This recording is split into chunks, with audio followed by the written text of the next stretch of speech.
क्या आप जानते हो दुनिया के 90% लोग पुरानी चीजों को कॉपी करते हैं, लेकिन असली कामयाबी मिलती है 0 to 1 बनने में, कुछ नया करने में। आज मैं आपको पीटर की लिखी हुई इसी आइकॉनिक बुक से स्टेप बाय स्टेप इंग्लिश सिखाने वाला हूँ। हम एक एक सेंटेंस को ब्रेक डाउन करेंगे ताकि आपकी वोकैबुलरी एंड बिजनेस सेंस दोनों बूस्ट हो सके। तो वीडियो को ध्यान से देखिएगा, क्योंकि हर सेंटेंस में एक छुपा हुआ राज है।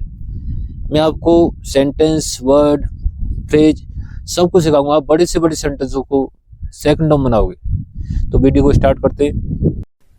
जय हिंद दोस्तों, आज मेरे पास एक बुक है 0 to 1। मैं इसके पहले चैप्टर को आज डिस्क्राइब करूंगा। बहुत अच्छी बुक है, पीटर के द्वारा ये लिखी हुई है 0 to 1, कैसे 0 से 1 पे जाना है। नोट्स ऑफ स्टार्टअप की नोट्स हैं, how to build the future, भविष्य को कैसे बनाना है। तो आज मैं इसके पहले चैप्टर को डिस्क्राइब करूँगा 20-30 मिनट में जितना होगा, कि ज़्यादा लंबी वीडियो तो कोई देखेगा नहीं, इसलिए। तो इसका पहला चैप्टर है the challenge of the future, भविष्य की चुनौतियाँ। तो आते हैं हम पहले चैप्टर पे। The challenge of the future, the challenge चुनौती, और मैंने कहा द फ्यूचर माने भविष्य की। तो पढ़ते हैं यहाँ पे। वह नेबर माने जब कभी, आई माने मैं, इंटू माने साक्षात्कार या इंटरव्यू, समर माने किसी का, फोर माने लिए, और ए जॉब माने नौकरी। तो जब कभी भी मैं किसी का नौकरी के लिए इंटरव्यू लेता हूँ, आई माने मैं, लाइक माने पसंद करता हूँ, आस्क माने पूछना, दिस क्वेश्चन माने यह सवाल। तो मैं ये सवाल पूछना पसंद करता हूँ। एक पीटर थिल बोल रहे हैं, कौन सा सवाल है? What important truth do very few people agree with you on. What माने क्या, व्हाट लगाया और बीच में डू लगाया, तो आप समझ गए होंगे ये इंटरोगेटिव सेंटेंस है। और किसका है? डू लगाया तो बीच में प्रेजेंट सिंपल। तो इसको बनाएंगे व्हाट इम्पोर्टेंट होता है महत्वपूर्ण, ट्रूथ माने सच्चाई की। ऐसी कौन सी महत्वपूर्ण सच्चाई है? Very few people agree, very few people माने बहुत कम लोग, एग्री में सहमत है, विद यू ऑन आपसे, कि ऐसी कौन सी सच्चाई है जिससे बहुत कम लोग आपसे सहमत हैं। दिस क्वेश्चन साउंड्स इजी, यह क्वेश्चन क्या है? आसान लगता है। साउंड का प्रयोग यहाँ क्यों हो रहा है? साउंड का प्रयोग हो रहा है लगता है एक रूप में। जब हम किसी चीज़ को देख के उसका अनुमान या कल्पना करते हैं या बताते हैं, तो उसके लिए साउंड्स यूज करते हैं। सिंगुलर के लिए साउंड्स और प्लूरल के लिए साउंड। जैसे आपकी लड़की सुंदर लगती है या आपका बच्चा सुंदर लगता है, तो योर किड साउंड्स स्मार्ट। जो भी है, अब आगे पढ़ते हैं। बिकॉज, क्योंकि इट इज स्ट्रेट फॉरवर्ड होता है सीधा साधा या सीधा, क्योंकि यह सीधा है। वो करेंगे सवाल आसान लगता है क्योंकि ये सीधा है। बहुत कम लोग आपसे सहमत हैं, ऐसी कौन सी सच्चाई है, ऐसा कौन सा सच है। लेकिन वास्तव में इट इज़ वेरी हार्ड में बहुत मुश्किल है टू आंसर, इसका उत्तर देना। लेकिन वास्तव में इसका उत्तर देना बहुत मुश्किल है। इट इज़ इंटेलेक्चुअली डिफ़िकल्ट, और इंटेलेक्चुअली क्या है? ये एडवर्ब है। इंटेलेक्चुअली बोलते हैं बौद्धिक रूप से, और बुद्धि मतलब बुद्धि से, और इसका बुद्धि से भी जवाब देना बहुत मुश्किल है, या बौद्धिक रूप से बहुत मुश्किल है। जैसे हम बुद्धि से अपनी सोच के बोलें तो हम नहीं सोच पाएंगे, क्योंकि जो लोग सभी सहमत हैं वही हमारा बुद्धि काम करती है। बिकॉज, क्योंकि द नॉलेज, जो ज्ञान, डेट एवरीवन, हर किसी को टॉट पढ़ाया जाता है इन स्कूल में, इज बाई डेफिनेशन, परिभाषा है एग्रीड अपॉन, वो क्या होता है? सर्वसम्मत होता है। तो इसमें क्या है? एवरीवन टॉट, ये देखो यहाँ सब्जेक्टिव वर्ब क्या है? वाई, और वर्ब की थर्ड फॉर्म है। ये क्या है? ये पैसिव है। जैसे क्रिकेट खेला जाता है, तो हम बनाएंगे the cricket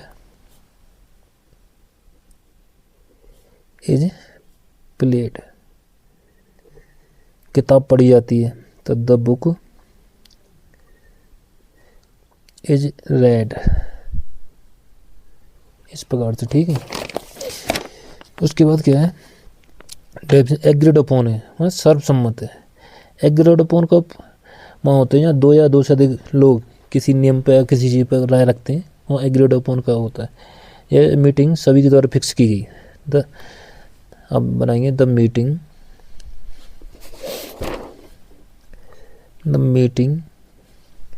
agreed upon by everyone,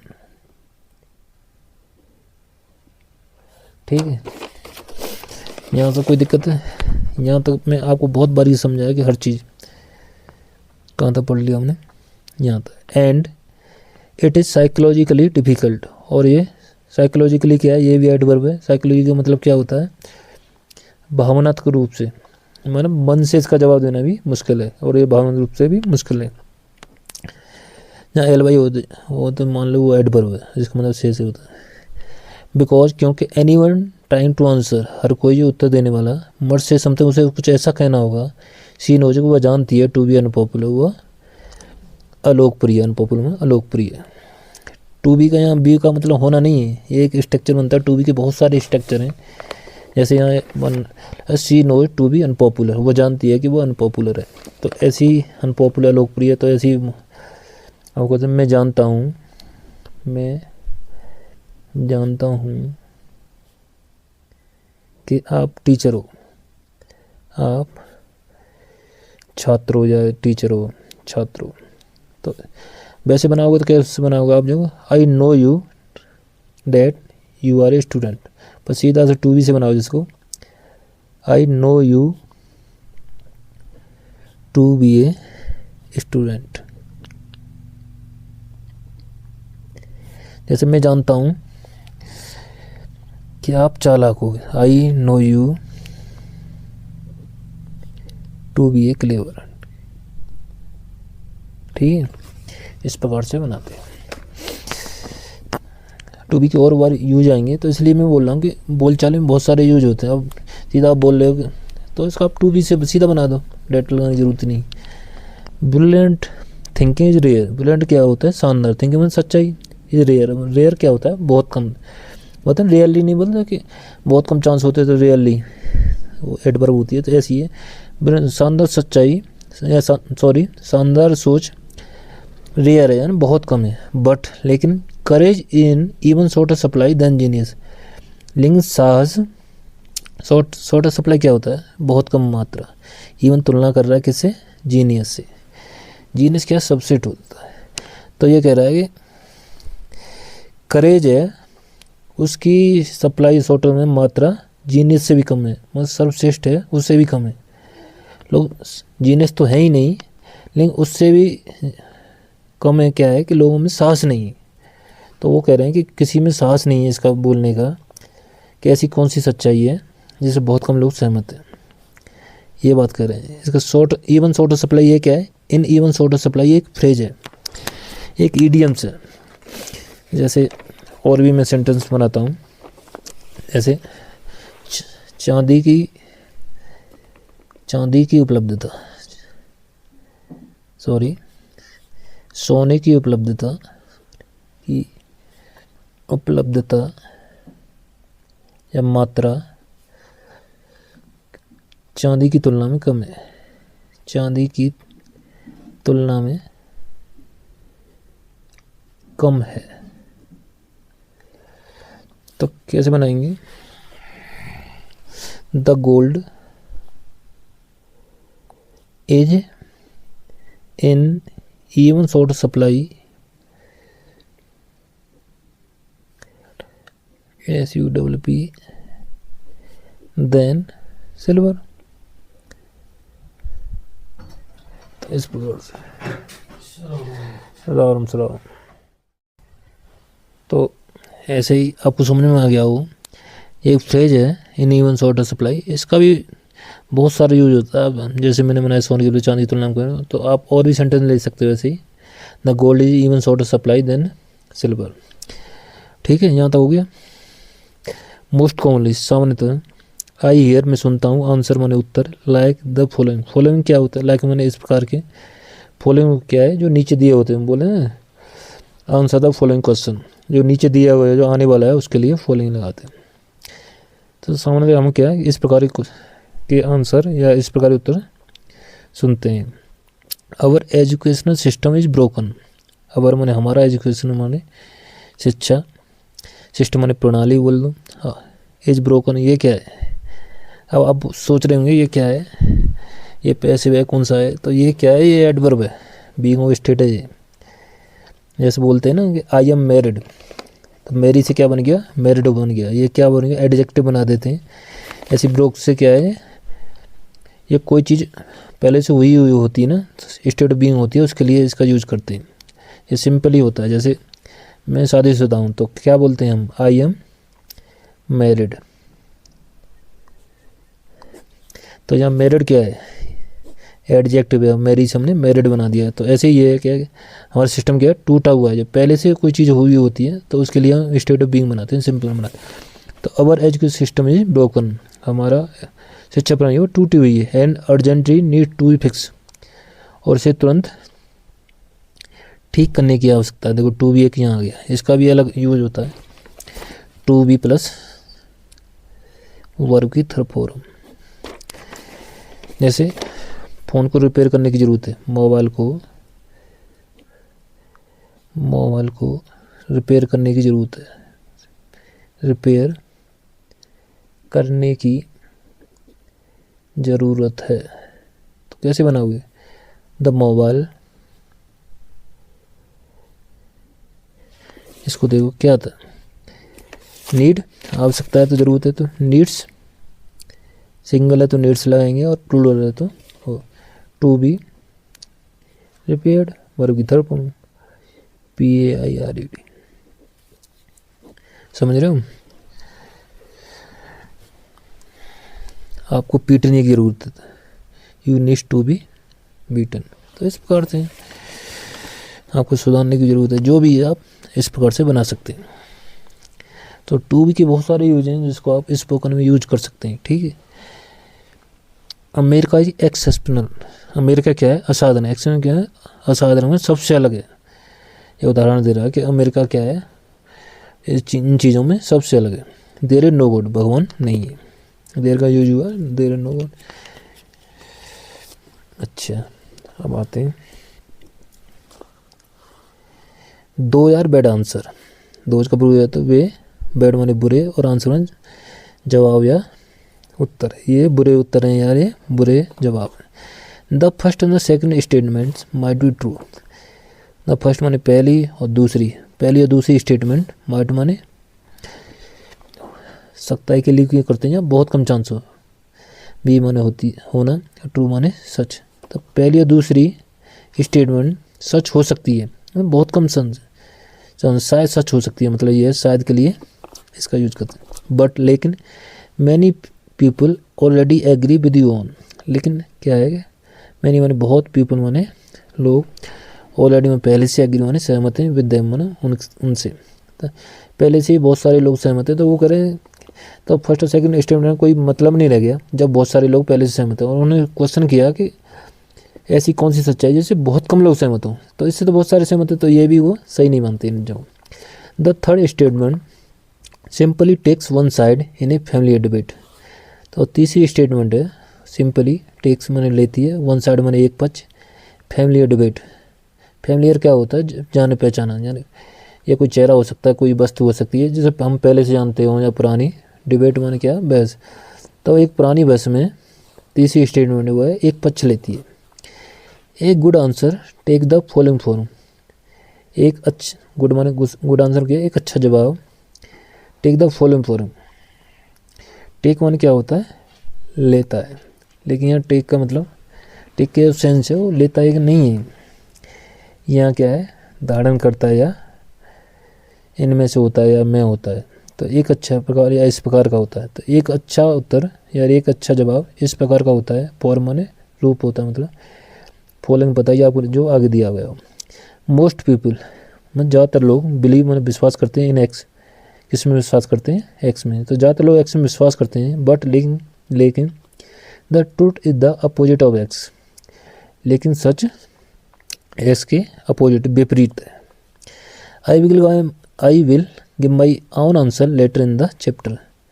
तो विल गिव क्या है कि फ्यूचर सिंपल है, तो इसका मतलब है मैं अपना जवाब इस चैप्टर के लेटर माने बाद में दूंगा। तो पीटर कह रहे हैं मैं इस चैप्टर के बाद में अपना जवाब दूंगा।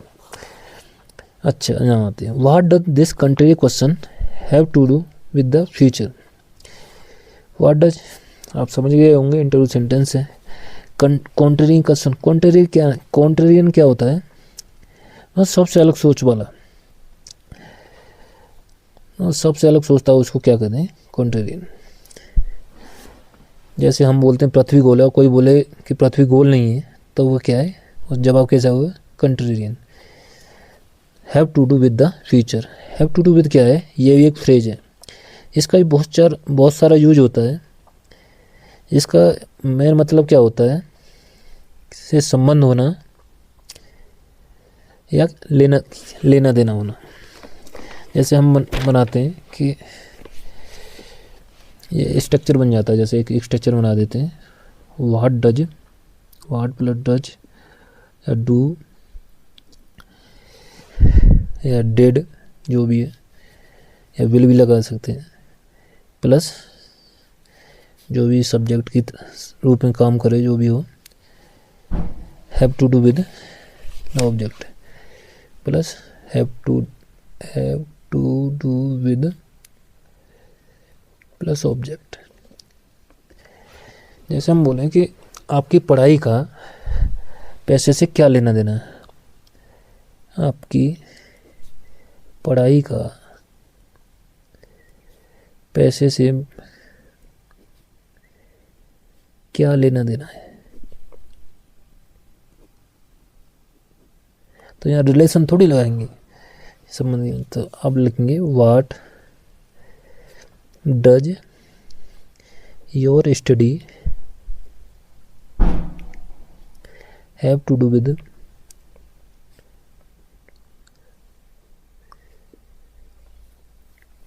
मनी, या आपके पैसे से योर मनी। ठीक है, बिल्कुल सिंपल है। और ऐसे स्पोकन में बहुत सारे होते हैं, हम बहुत समय बोलते हैं कि इस चीज़ का इस चीज़ क्या लेना देना है, तो आप इसको क्या क्या हैव टू डू विद से बनाएंगे, ये फ्रेज है।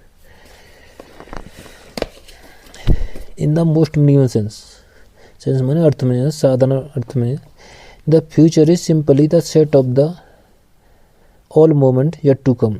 येट टू कम क्या है, जो अभी आना बाकी हो, जैसे रिजल्ट आना बाकी है, द रिजल्ट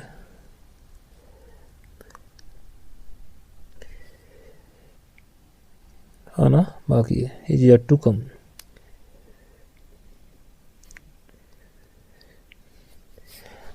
पेपर आना बाकी, the paper is yet to come. ठीक है, और आने वाला है या अबाउट टू कम। ठीक है, तो ये क्या कह रहा है, the future simply, the future माने भविष्य, simply the set of all moment. Set of all moment क्या हो गया, मतलब सभी पलों का समूह जो अभी आना बाकी है। फ्यूचर क्या है, जो सभी पलों का समूह है जो आना बाकी है, साधारण भाषा में। बट लेकिन what makes the future distinctive and important isn't that it hasn't happened yet. लेकिन व्हाट के बाद मेक्स आ गया, तो इसका मतलब क्या है, ये इंटरव्यू सेंटेंस नहीं है। यहाँ क्या है कि व्हाट क्या है, ये सब्जेक्ट है, रिलेटिव प्रोनाउन है जो का सेंस दे रहा है। तो किंतु जो मेक्स, और ये क्या है, ये ऐसे लगाया ना, तो प्रेजेंट सिंपल है, तो जो बनाता है फ्यूचर को माने भविष्य को, डिस्टिंक्टिव माने विशेष और महत्वपूर्ण। तो कह रहे हैं जो भविष्य को विशेष महत्वपूर्ण बनाता है, एजेंट दैट ये नहीं है इट हैजेंट हैपेंड है, जो अभी तक हुआ नहीं है। But that it will be a time, but लेकिन that it will be time, एक ऐसा समय होगा वहन जब the world looks different from the today, जब दुनिया, वर्ल्ड माने दुनिया या संसार जो भी है, आज से, फ्रॉम टुडे माने आज से अलग दिखेगा। लुक्स का मतलब क्या है, ये दो सेंटेंस हैं, जब दो सेंटेंस होते हैं तो एक को क्या है प्रेजेंट में बनाते हैं और एक को फ्यूचर में बनाते हैं। जैसे हम बोलते हैं कि जब तुम आओगे तो मैं जाऊंगा, when you will come I go, when जब तुम जाओगे तो मैं आऊँगा, तो मैं आऊँगा। तो when you come I will go. तो एक को क्या इसमें प्रेजेंट बनाते हो, दूसरे को फ्यूचर बनाते हो, तो इसलिए सेंस दोनों का हिंदी में दोनों का गा आता है, ठीक है।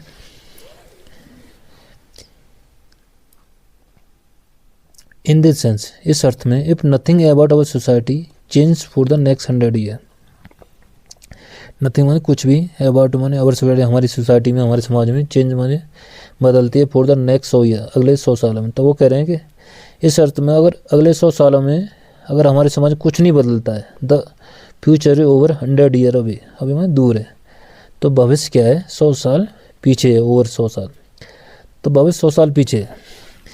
कैलेंडर बदल रहा है, उसका मतलब ये नहीं कि भविष्य बदल रहा है, भविष्य नहीं बदल रहा। अगर हम सोसाइटी में अगर हमारी कोई चीज़ें नहीं बदल रही हैं 100 सालों में, तो भविष्य से 100 साल पीछे।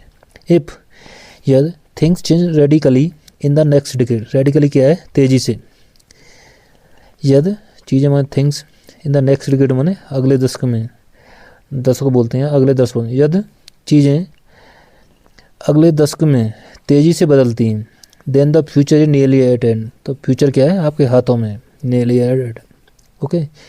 No one can predicate the future exactly, no one माने कोई भी, कैन बन सकता है, प्रेडिकेट माने द फ्यूचर एट मीन सटीक, प्रेडिकेट माने कल्पना, तो कोई भी भविष्य की सटीक कल्पना नहीं कर सकता है, प्रेडिकेट भविष्यवाणी भी बोल सकते हैं, कोई भी भविष्य सटीक भविष्यवाणी नहीं कर सकता। बट लेकिन वी नो टू थिंग्स मतलब सिंपल है, तो हम दो चीज़ जानते हैं, it is going to be different, going to या एवर टू में जो अलग होने वाली हैं या अलग होने जा रही हैं, इस प्रकार से होता है गोइंग टू या एवर टू का यूज है। And it must be rooted in to world, और उनका टू वर्ल्ड में आज की दुनिया से जुड़ा रहना, रूटेड माने जुड़ा हुआ है, जुड़ा रहना जरूरी है। मस्ट का प्रयोग क्या होता है, बहुत ज़रूरी है। मोस्ट आंसर, ज़्यादातर answer to the country question are different way of seeing the present, तो द कंट्री क्वेश्चन यहाँ तक क्या है, सब्जेक्ट है, most answer to the country question, इसलिए क्या है कि हमें किताब पढ़ने में मुश्किलें होती हैं कि बहुत सारा जोड़ देते हैं और हमें पता नहीं पड़ती ये सेंटेंस लंबा हो, लेकिन यहाँ तक क्या है, सब्जेक्ट ही है। अलग सोच वाले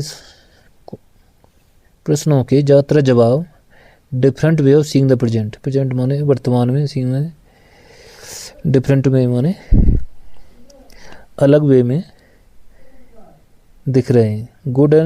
good answer are a close as we can come to looking into the future, एक अच्छा जवाब अरे उतना ही नज़दीक है, क्लोज में we can come to looking into the future, as close as मतलब आप जानते हो जितना कि उतना, जैसे आप उतने ही चतुर हो जितना कि वो, तो you are as clever as ये, तो उसी प्रकार से ये, तो good answer as are as close as, तो एक अच्छा जवाब उतना ही क्लोज है कि we can come to looking into the future, हम कैन मान सकते हैं, कम माने आना, लुकिंग में झांकना, इनटू द फ्यूचर भविष्य में झांक सकते हैं, तो एक अच्छा जवाब भी उतना ही क्लोज है, उतना ही नज़दीक है जितना हम फ्यूचर में झांक कर देख सकते हैं। तो यहाँ तक हो गए, यहाँ तक आपको कोई भी दिक्कत आए तो आप कमेंट में बता सकते हैं। अब वीडियो ज़्यादा लंबी हो जाएगी, मैं यहीं तक पढ़ाऊँगा, आप फिर अगली बार यहाँ से पढ़ेंगे 0 to 1 the future of progress, भविष्य की तरक्की के बारे में। सिंपल है, देखो कहीं कोई दिक्कत आई तो ऐसे ही मैं करूँगा। तो थैंक यू दोस्तों, यहाँ तक कोई दिक्कत हो तो मेरे को बताना। जय हिंद।